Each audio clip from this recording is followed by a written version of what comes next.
Hi again. Time for another installment of The One and Only Ivan by Katherine Applegate. And today we have I just picked a few little vocabulary words that you might have never heard before. So it's just, it's not a bad idea to go through and try to understand some of the words that maybe you don't know the meanings of. To begin with, the first one is plod, and it just means to move in a slow, tired way. So you're plodding, you plod along, or you're plodding along. It's just a little bit more descriptive than saying the elephant walked. The elephant plodded. It's sort of slow and tired. Yank is to pull or take out suddenly. So somebody might yank a rope out of your hand, or yank a piece of paper. Ad is AD, and it is short for an advertisement. So an advertisement that you might see, telling you that you really should buy the latest kind of, I don't know, milk because it's the best kind of milk for your body or something like that. That's an advertisement. And the short form of advertisement is ad. And lastly, flinch is to draw away suddenly in pain or fear. So, if somebody goes like this to scratch their head, but they're awfully close to you and you flinch like this because you think that they're going to hit you for whatever reason, that's called flinch, when you just make that sudden movement. Okay. And remember, Ivan is the main character of our story. He is the silverback gorilla, and Ivan is the one who is telling us the story. So it is from Ivan's point of view that the story is being told. Stella was the older elephant that lived in the cage next to Ivan, but we know that Stella, at this point in the story, has died. Bob is the little stray dog that we hear from every once in a while, who likes to sleep on Ivan's belly. Mac is the boss, or the human boss of the mall. Not Tag is Ivan's stuffed gorilla. We know that Tag was the name of Ivan's twin sister when he lived in Africa. Snickers is Mac's dog. George is the man who cleans the mall. Julia is George's daughter, and we know that she really likes, she thinks of herself as quite an artist and likes to draw and paint. And we know that she has been instrumental in bringing materials for Ivan to be able to paint himself. And so he paints things that he finds in his cage, or he calls domain. And finally, Ruby is the baby elephant that we've been introduced to in the last couple of episodes, I guess we'll call them. Okay, so we are on page 180. Going nowhere. I watch Ruby plod around the ring in endless circles, going nowhere. Remember, plod is to move in a slow, tired way. She's just plodding around the ring, walking around in endless circles, going nowhere. More visitors have been coming, but not many. Max says Ruby's not picking up the slack after all. He says he's cutting back on our food. He says he's turning off the heat at night to save money. Ruby looks thinner to me, more wrinkled than Stella ever was. Do you think Ruby's eaten enough? Sorry, that's not Bob. Do you think Ruby's eating enough? I asked Bob. I don't know. I'll tell you one thing, though. You're sure as heck painting enough. Bob wrinkles his nose. That stench is unbelievable. Stench is a horrible smell. It's a word that means a horrible smell. That stench is unbelievable. And I found yellow paint in my tail this morning. Bob isn't happy about my night painting. He says it's unnatural. Now, while I work at my art, Bob sleeps on Not Tag. He claims he prefers her because she doesn't snore. He says her belly doesn't rise and fall and make him seasick. Uh, what is this plan of yours anyway? Bob asks. If you explained it to me, I could help out. He gnaws at his tail. Maybe I could come up with something that doesn't involve, paint. I can't explain it. I tell him, it's an idea in my head, but I can't get it right. And anyway, I'm almost out of supplies. I should have known I wouldn't have enough. I kick at my tire swing. It's splattered with drops of blue paint. It's a stupid idea. Heh. I doubt that, Bob says. Smelly? Yes. Stupid? Never. Bad guys. Most of the day I doze. Late in the afternoon, Mac approaches. Bob slips under Not Tag. He prefers to keep a low profile around Mac. Mac's gaze falls on my pool. A corner of one of my paintings is visible. What's that, big guy? He asks. I calmly eat an orange, ignoring him, but my heart is racing. Mac kicks at my plastic pool. Underneath it are all the paintings. Mac yanks on a piece of paper. Remember? Yank? To pull or take out suddenly, so he yanks out the piece of paper from underneath the pool. It slips out easily, and he doesn't seem to notice the other paintings. The page is striped with green, which is what happens when blue paint and yellow paint get together. It's supposed to be a patch of grass. Not bad.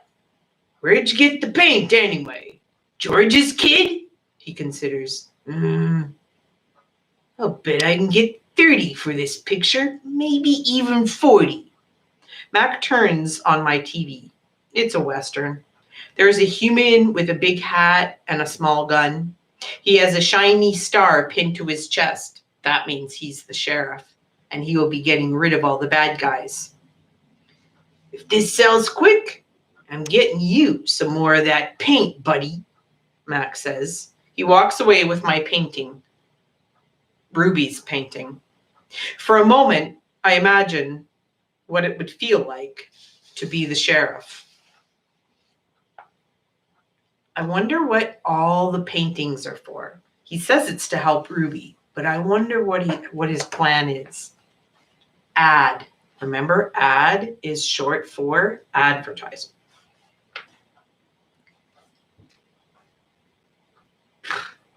Good news, huh? Bob says when Mac's out of earshot. Looks like you might be getting some more supplies. I don't want to paint for Mac, I say. I'm painting for Ruby. Well, you can do both, Bob says. You're an artist, after all. While I watch the movie, I try to come up with a new hiding place for my paintings. Maybe, I think, I could fold them once they're dry and stuff them into Not Tag. It's a long movie. At the end, the sheriff marries the woman who owns the saloon, which is a watering hole for humans, but not horses. It's been a long time since I've seen a Western that was also a romance.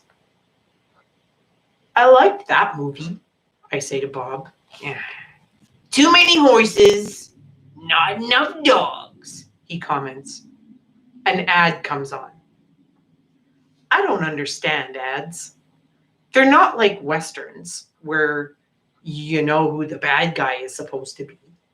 And they're hardly ever romantic unless the man and the woman are brushing their teeth before they face lick. I watch an ad for underarm deodorant. How do you know who's who if they don't smell? I ask Bob. Humans reek, Bob replies. They just don't notice because they have incompetent noses. So our smelling isn't very good. Another ad comes on. I see children and their parents buying tickets, just like the tickets Mac sells. They laugh and join their ice cream cones as they walk down the path. They pause to watch two sleepy-eyed cats, huge and striped, dozing in long grass. Tigers. I know, because I saw them on a nature show once. Words flash on the screen accompanied by a drawing of a red giraffe. The giraffe vanishes, and I see a human family staring at another kind of family. Elephants, old and young. They're surrounded by rocks and trees and grass and room to wander. It's a wild cage, a zoo. I see where it begins and where it ends. The wall that says, you are this and we are that, and that is how it will always be. It's not a perfect place. Even in just a few fleeting seconds on my TV screen, I can see that. A perfect place would not need walls. But it's the place I need. I gaze at the elephants, and then I look over at Ruby, small and alone. Before the ad ends, I try to remember every last detail. Rocks, trees, tails, trunks.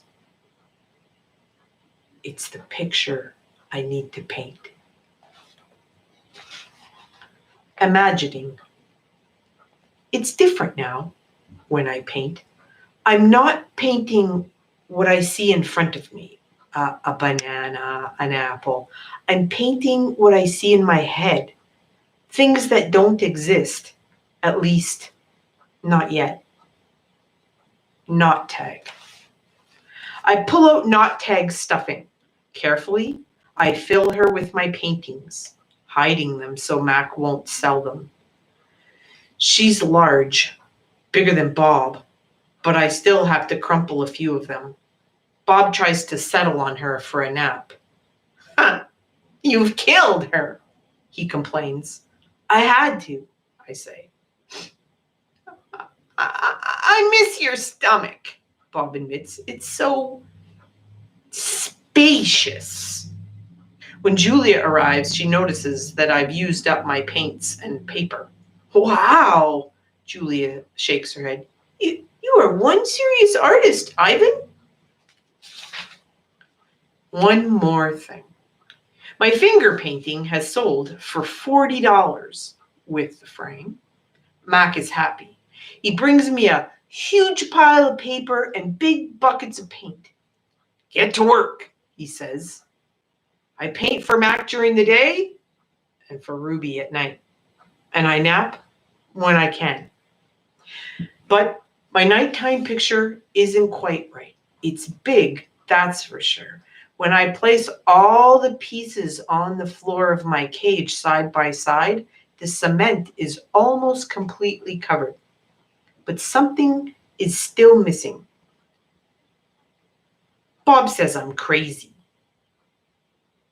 Hey, there's Ruby, he says, pointing with his nose. There's the zoo. There are other elephants. What's wrong with it? It needs one more thing, I say. Bob groans. You're being a temperamental artist. What could be missing?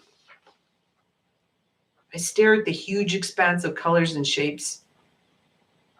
I don't know how to explain to Bob that it isn't done yet. I'll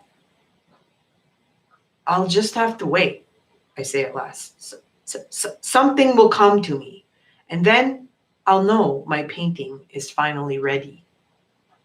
I wonder what he's missing. What could be missing out of his zoo picture that he's making? The 7 o'clock show. During the last show of the day, Ruby seems tired. When she stumbles, Mac reaches for the claw stick. I tense, waiting for her to strike back. Ruby doesn't even flinch. Remember, flinch is one of our words today? To draw away suddenly in pain or fear. So he reaches for the claw stick. Maybe he's holding it up and he's ready to hit her with it, and she doesn't even flinch. She just keeps plodding along. Oh, she just keeps plodding along. And after a while, Snickers jumps onto her back. 12. I lie in my cage with Bob on my stomach. We are watching Julia do her homework. She doesn't seem to be enjoying it. I can tell because she is sighing more than usual. Again, for the 100th time, or maybe the 1000th, I wonder what is missing from my painting. And for the 100th time, or maybe the 1000th, I don't have an answer. Dad? Julia says as George passes by with the mop. Can I ask you a question? May I? George corrects. Ask away. Julia glances down at a piece of paper. What's the difference between the word spelled Principal,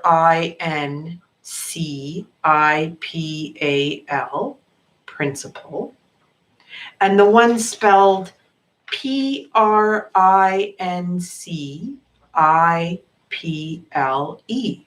also pronounced principal?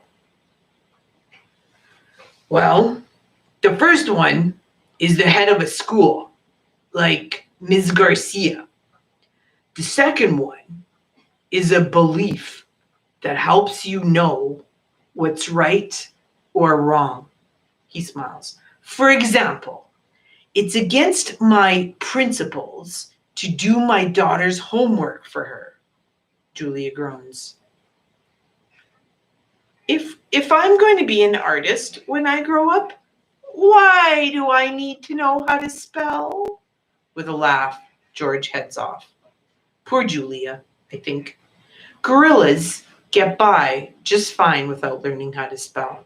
All those endless letters, those sticks and circles and zigzags, filling up books and magazines, billboards and candy wrappers. Words. Humans love their words. I leap up and Bob goes flying straight into my pool. A word. Well, then you know how I feel about wet feet, Bob yells. He scrambles out of the water, shaking each foot in dismay.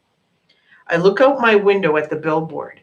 I can still hear Mac's voice in my head. Come to the Exit 8 Big Top Mall and Video Arcade, home of the one and only Ivan, mighty Silverback.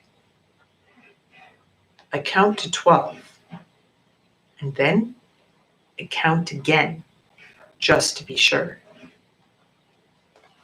H. I lay out 16 pieces of poster board, 4 down, 4 across. Perfect square. What are you up to? Bob demands. I'm guessing it doesn't involve sleep. It has to do with the billboard. That sign's a monstrosity, particularly since I'm not featured. I grab my bucket of red paint. You're not on the billboard because you're not in the show, I point out. Technically, I don't live here, Bob says with a sniff. I am homeless by choice. I know, I'm just saying. I study the billboard. Then I make 2 fat lines like broom handles. Another flat line connects them. I stand back. What do you think? So 2 flat lines, 1, 2, and 1 that connects. Do you know what he has? He's written a letter. What? Well, what is it? No, No, wait, let me guess. A ladder? Not a ladder, I say. A letter. At least I think that's what they're called. I have to make 3 more. Bob cuddles up next to Nautek. Why? He asks, yawning. Because then I'll have a word.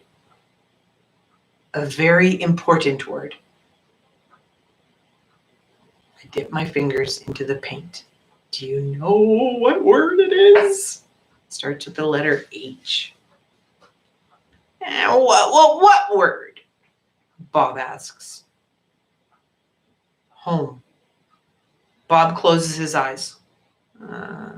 That's not so important, he says quietly. Nervous. All day long, I knuckle walk circles around my cage. I'm so nervous I can't nap. I can't even eat. Well, not very much anyway. I'm ready to show Julia what I've made. It has to be Julia. She's an artist. Surely she'll truly look at my painting. She won't notice the smudges and tears. She won't care if the pieces don't quite fit together. She'll see past all of that. Surely Julia will see what I've imagined.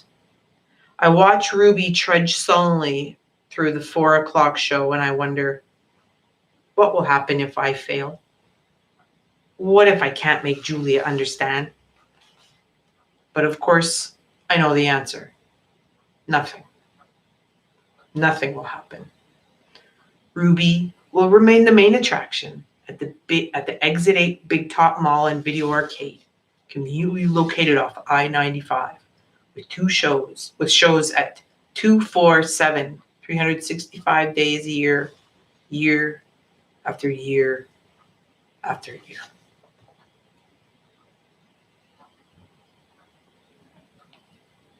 Showing Julia.